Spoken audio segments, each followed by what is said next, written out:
Hello friends, welcome to my channel Govind academy. दोस्तों, आज के इस वीडियो में मैं बताने जा रहा हूँ क्लास 7th हिंदी पाठ 15। तो पाठ 15 में है ऐसे ऐसे। इसका लेखक है विष्णु प्रभाकर।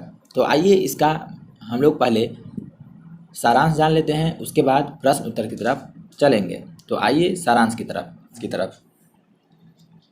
तो सारांश में है प्रस्तुत पाठ एक लघु प्रस्तुत पाठ एक नाटक है जिसका मुख्य पात्र मोहन एक मास का ग्रीष्म अवकाश खेल कूद मारपीट में बिता दिया। कल स्कूल खुलने वाला है। आज मोहन को याद आया कि होमवर्क नहीं बन पाया।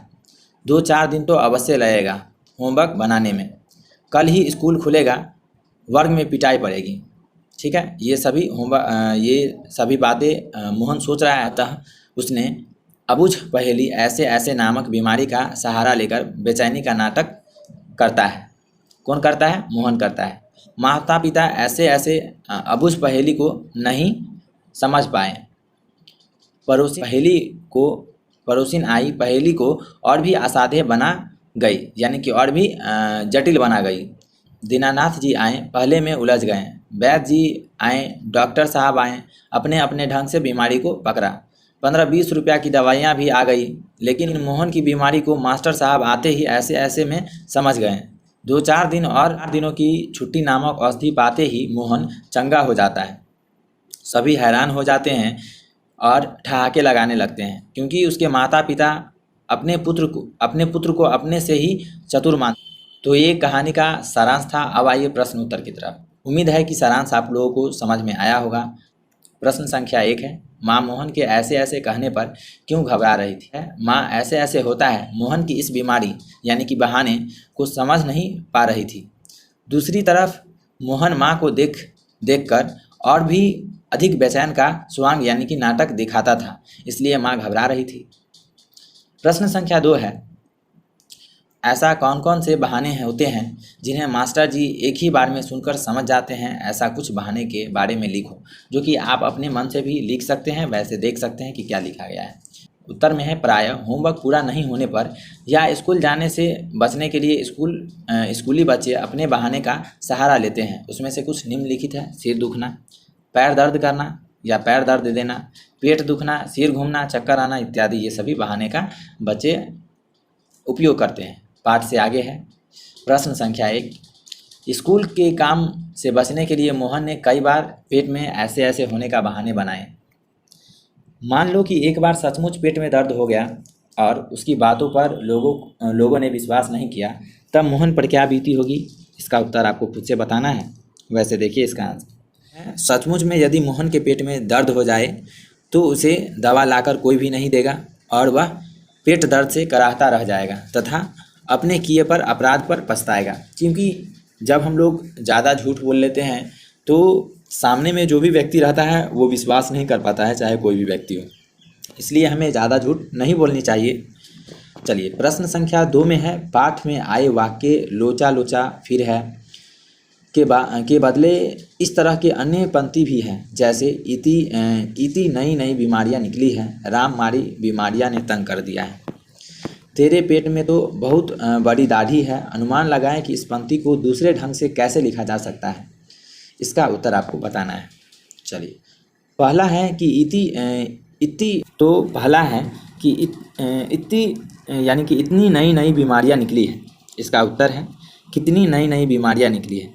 ठीक है, बहुत सी नई नई बीमारियां निकली। राम मारी बीमारी ने तंग कर दिया है, तो इसका उत्तर होगा छोटी छोटी बीमारियां ने तंग कर दिया है। उसके बाद है, तुम्हारे पेट में दाढ़ी ही दाढ़ी है। चलो, तो इसका उत्तर है तुम तो बहुत बड़े बहानेबाज हो, जिसे हम कहते हैं दाढ़ी ही दाढ़ी है। प्रश्न संख्या 3 है, मान लीजिए कुछ संवाद के रूप में लिखिए। ठीक है, यानी कि मोहन के ही ऊपर संवाद के रूप में लिखिए। चलिए, तो इसका संवाद के रूप में हम कुछ लिख सकते हैं, आप भी अपने मन से लिख सकते हैं। तो इसका है, हेलो मोहन, उसका दोस्त बोल रहा है, हेलो मोहन, कहो तबीयत खराब हो गई है? मोहन बोलता है, मोहन, नहीं मेरे दोस्त, ऐसे ऐसे केवल हो रहा है। स्वयं खुलकर बोलो। ऐसे ऐसे का अर्थ तो यूं ही कुछ भी नहीं होता है। फिर क्या तुम्हारा वर्क पूरा नहीं हुआ? मोहन, मेरे प्यारे दोस्त, यही तो हमारी बीमारी है।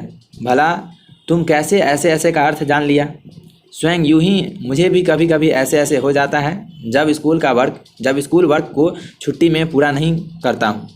दोनों ठहाके लगा के हंसने लगते हैं। ठीक है, ये संवाद है। उसके बाद है, संकट के समय के लिए कैसे बात करेंगे कक्षा में करके बताइए। यानी कि जब कुछ संकट का समय आएगा तो हम कभी भी जैसे थाने में, फायर ब्रिगेड्स, ये सभी में हम कैसे बात करेंगे वो तो आपको समझाना है इसमें। तो जैसे हम मान लेते हैं कि थाना नंबर मान लेते हैं कि 1 2 3 है, या जो भी नंबर है थाना नंबर, उनको हम कैसे कॉल लगाएंगे और कैसे बात करेंगे उसके बारे में जान लेते हैं। तो जो आपका थाना है वहाँ पे आप जगह का नाम दे सकते हैं। वैसे हम दिए हैं इसमें। हेलो दरभंगा पुलिस स्टेशन, मैं बस स्टैंड से बोल रहा हूँ। अभी अभी कुछ अपराधी किसी अप्रिय घटना की योजना बनाते हुए देखे गए हैं। कृपया शीघ्र आकर अपराधी को गिरफ्तार करिए, तब तक मैं अपराधी को रोकने का प्रयास करता हूँ। इस तरीक़ा से हम बात कर सकते हैं कभी भी जब कुछ इम्पोर्टेंट यानी कि ज़रूरी बात करना हो अप्रिय घटना में। चलिए, उसके बाद है, अगर मान लेते हैं कि फायर ब्रिगेड्स यानी कि अगल बगल में कभी किसी घर में या कहीं पे भी आग लग जाता है। हेलो फायर ब्रिगेड्स स्टेशन, मैं दरभंगा से बोल रहा हूँ। मेरे मोहल्ले के मकान संख्या 41 में आग लग गई है। ऊंची ऊंची लपटें दिखाई पड़ने लगी है। शीघ्र यानी कि जल्द पहुँचे। उसके बाद है, मान लेते हैं कि डॉक्टर से बात कर लेते हैं। ठीक है, डॉक्टर साहब से कैसे बात करेंगे वो जान लेते हैं। हेलो डॉक्टर साहब, मैं आपके पुत्र मोहन का दोस्त राम बोल रहा हूँ। मेरी माँ की तेज़ बुखार से काँप रही है, कृपया आकर देख लें। हाँ, कुछ दवाई भी साथ ले लें। तो इस तरीक़ा से आप बात कर सकते हैं। मान लेते हैं कि आपके या किसी के बगल वाले ही बीमार हो गए तो डॉक्टर साहब को कॉल लगाएंगे, बोलेंगे डॉक्टर साहब मैं यहाँ से बोल रहा हूँ, मेरे बगल में एक व्यक्ति है जिनका तबीयत ख़राब हो गया है, ये चीज़ हो रहा है, कृपया जल्दी आकर देख लें। इस तरीक़ा से हम लोग बात कर सकते हैं। उसके बाद है कुछ करने को। मास्टर जी स्कूल का कारण और मोहन जो सब काम करता है। इस स्थिति को नाटक के अंत में दवाई खिलाकर ख़त्म कर दिया जाता है। यानी कि इस कहानी को लास्ट में दवाई। हमें उम्मीद है कि आप लोगों को प्रश्न उत्तर समझ में आया होगा। तो आपको अगर वीडियो अच्छा लगा हो तो प्लीज़ वीडियो को लाइक कीजिए, कमेंट कीजिए और अपने दोस्तों के साथ शेयर कीजिए। अगर कुछ क्वेश्चन बच गया है और उसमें आपको दिक्कत है तो इस वीडियो के नीचे कमेंट करें, हम उसका उत्तर देने की ज़रूर कोशिश करेंगे। जय हिंद।